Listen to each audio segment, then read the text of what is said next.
Hello, Ray Phoenix here. Welcome to Let's Play Vectorman Part 4.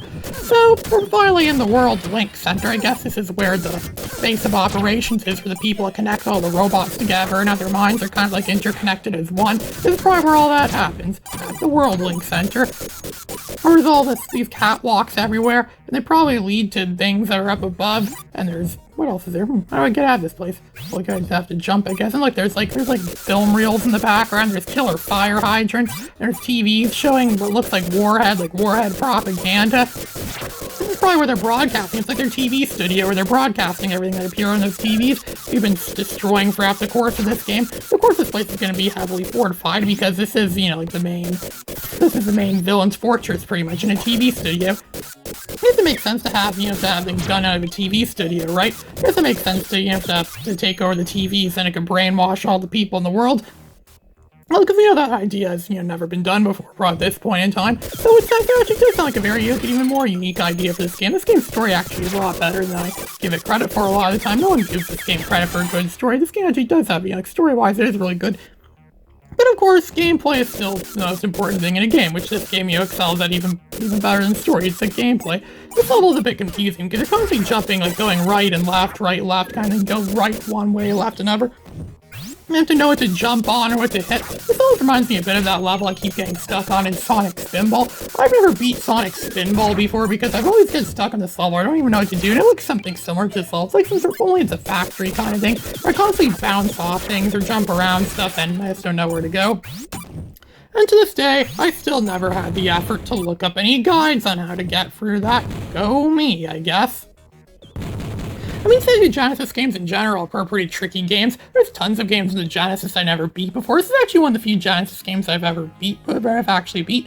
Most of the other ones are games I've never beat before, which is why I don't do as many Let's Plays of Sega Genesis games, because I only do Let's Plays of games I've beat before. I'm not like Nintendo Capri Sun, where he starts doing Let's Plays of games he's never beat before, and then it's like you're watching him attempt them so much. I mean, I could do that, but I'd probably never get through a lot of the games. I could play the games so many hours every day, and I still never would beat them. There's games I've been playing for years that I've never beat before, so that's not really going to work well for it. And yet somehow Nintendo Capri Sun figures out how to beat everything. He truly is a gaming god. He's a gaming god compared to me. I'm nowhere near as, you know, powerful as he is as being a gamer. But this is one of the few games I know how to beat, so I might as well make a Let's Play of it. For the Sega Genesis. I really wish I could do more Genesis Let's Plays. I mean, Dynamite Heady's another game on the Genesis I've been playing a lot over the years, but to this day, I still never beat Dynamite Heady before, so I still, you know, can't do a Let's Play of that yet. There are a few other odd Genesis games I might do Let's Plays of. I recently got into the Batman game for the Sega Genesis, and I actually beat that on my second time playing through the game, so that's something I could probably do a Let's Play of eventually. I didn't really know much about that game until just recently. I remember I saw it at a store a long time ago. I buy Sega Genesis games. I saw it at a store on a shelf. I never bought it because I didn't know if it was good or not, because Batman does have a history of having a lot of bad games. They're like Star Wars games. There's so many of them, and some of them are really good, and some of them not so much. I didn't want to take a risk. I'm not a risk taker when it comes to buying games. I did see the Batman Returns game there for the Genesis, and I know for a fact that it's nowhere near as good as the SNES game. The SNES Batman Returns is awesome, but the Genesis one, not so much. So going for more of the TV studio. I wish I could go to TV studios like this in real life and destroy everything, because the TV studios often, you know, brainwash people by, you know, like by striking fear into people. The news is made to strike fear into people who are scared of things that aren't really there, or we actually think things are way worse than they actually are. They always exaggerate stuff just so we can live in fear, so we can live by stuff. It's probably because corporations probably, you know, like pay the news to say stuff or do stuff. And not everything on the news is true as well, too. I mean, surely the news anchors make up everything they say on TV, right? Well, in this case, Warhead is everything. He's probably the director, the producer, the cameraman. He's himself, pretty much. Warhead is pretty much everything. He always does everything. Warhead probably thinks that if you want something done right, you have to do it yourself. And so far, nothing he sent out of Vectorman has destroyed Vectorman yet. So now it's time Vectorman. It's time he takes matters in his own hands and destroy Vectorman himself. But Vectorman is coming to his place, doesn't have to do anything. Warhead could just comfortably sit in his chair and just wait for Vectorman to come and blast him with his photons. There's a lot of riding these weird things, these like conveyor belt things, and those platforms, and those scrolling platforms, I don't know what you call them. And there's still those killer fire hydrants jumping. I think it's like maybe making fun of the fact that fire hydrants are not as good as people think they are. And that firemen are underrated scum of the earth or something like that. And then there's those missile launcher things. And there, we finally made it to the end of the level. I actually got stuck on this level at one point, and now I just get through like it's nothing. You know, it's almost like, if you know, it's almost like I subconsciously went through the level. It's like I subconsciously know how to walk through a lot of levels. Kind of like how I subconsciously know my passwords to a lot of things. I can enter them without even thinking about them. Here's the final level of the game. It's called Twist and Shout. It's named after a song the Beatles stole from the Isley Brothers, which the Isley Brothers supposedly stole that song from Top Notes, so they say. So now we're getting this twister, this big twister right now. We're not even like really doing anything. We're just barely controlling Vectorman left and right, just controlling the direction he shoots at stuff. Like lawn chairs flying everywhere, and there's roofs of people's houses, like in Wizard of Oz. And there's Warhead, the main villain of this game. He's a big twister robot, and we just have to destroy him simply by shooting at him. He's just a big enemy, pretty much, just like any other boss in this game. They're just like big enemies that just have way too much health. And you never know when they're going to be dead, too, because they never, indicate what their health is. Well, he kind of does have a little bit of a health indicator. As you beat him, you see parts of his head fly off, and you see his insides. He was built for good, but he's doing something bad, so now Vectorman has to go in there and rip him apart personally with his own arms. I wonder how strong Vectorman actually is. Could Vectorman actually rip something apart? We would never know, because Vectorman doesn't even use his arms that much in this game.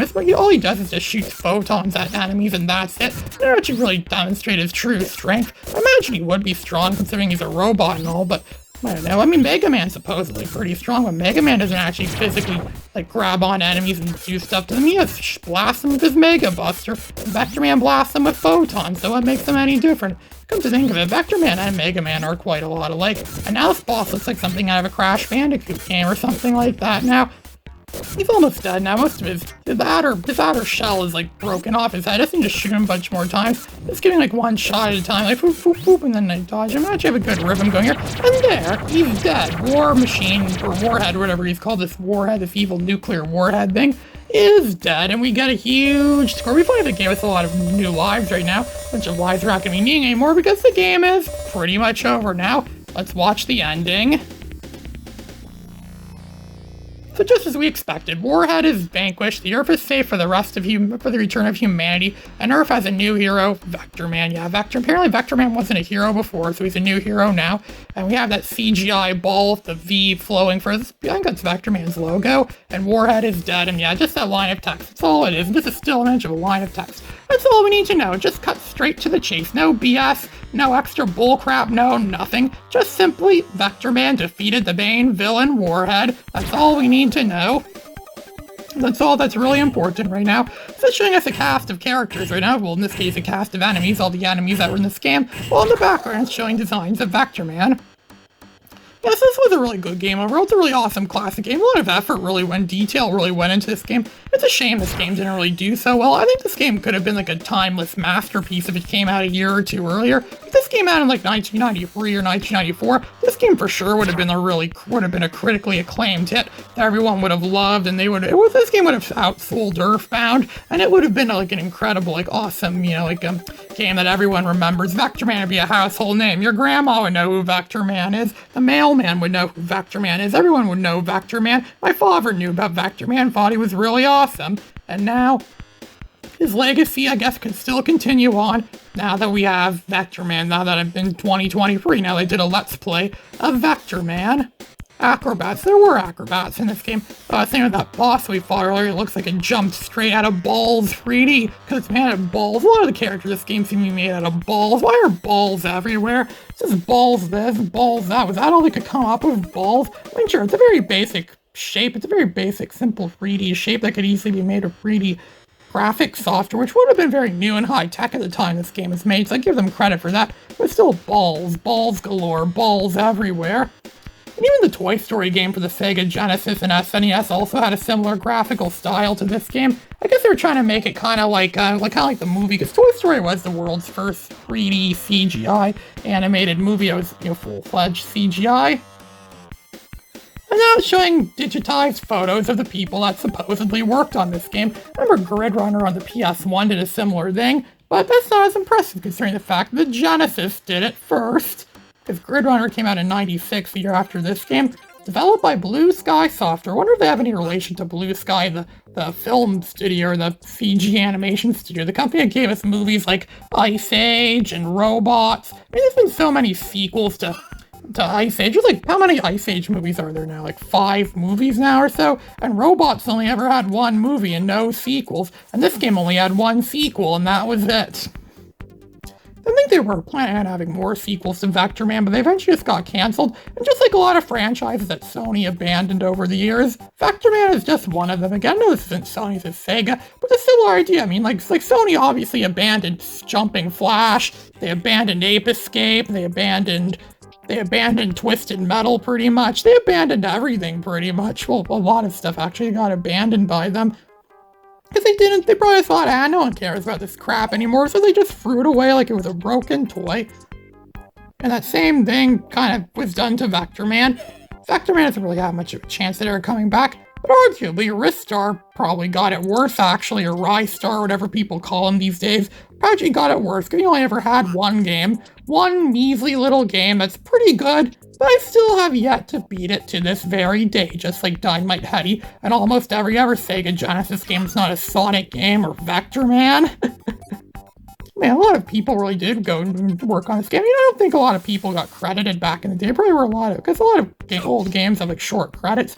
Either not everyone got credited, or maybe it was just simply a small design team, because it probably took fewer people to make a game like this back in the day. But now games are made with really huge production crews now, and it shows us our score, even though it's completely useless, does nothing now, because, the game is over. It's showing us some weird test colors pattern screen, and now it's going to go back to the beginning of the game. This starts over for the game with the Sega logo. This is Ray Phoenix, signing out.